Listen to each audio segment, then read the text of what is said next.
Chandu takte zo Google channel te an anusha jengna na siama thimlung takin kan lo lo ma che chat na tipung turin videos te lo en kwal vela subscribe label icon mai ba ka join button kham lo click sak vela kan lom hle ang ole tung chu Facebook account security lampang o kan email o login number le password tre Mahsela ang login ve Theilo tura set dan o tanan Facebook like kamang taputa masabara tan chuan menu a kaluta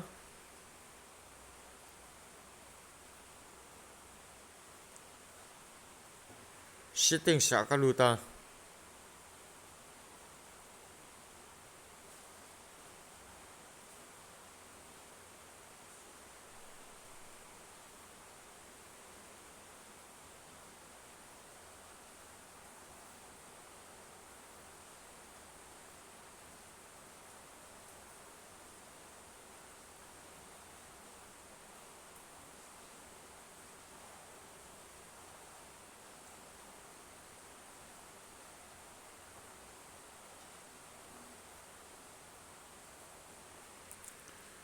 security and login in lut la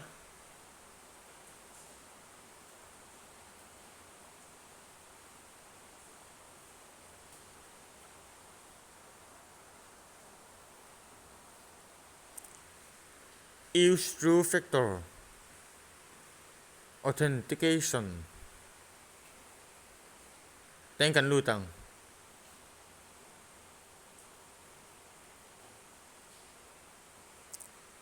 use authentication apps ti kan click anga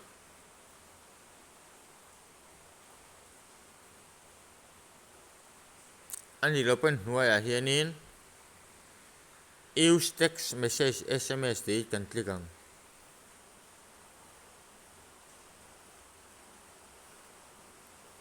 i phone number lo sanga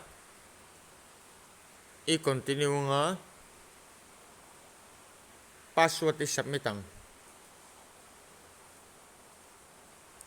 kan continue nga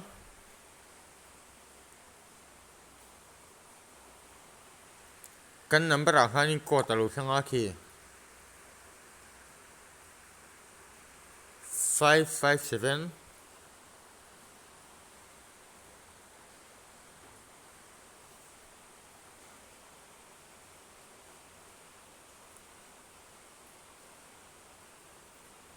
623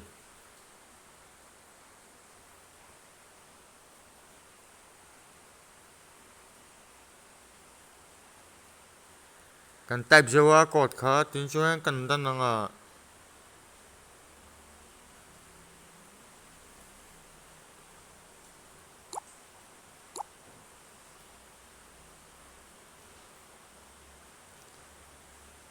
chuan entran on ta ni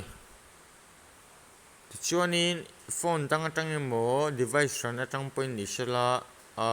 browser dang atang point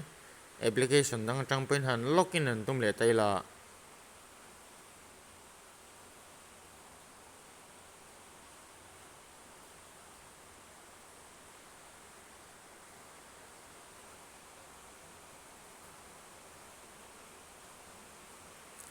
password diklap nen login kan dum don ane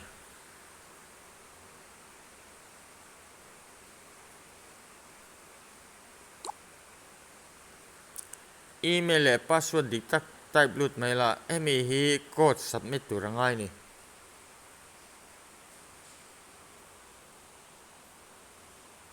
sen submit code ani don ta eta hianin na chine in number a khanin login code om non to ni chimi tel lo chuni i sim card kha angkol te ni ngot lo chuni i password thema sara unlocking ngai reng reng wang ti kha kan thedon ni o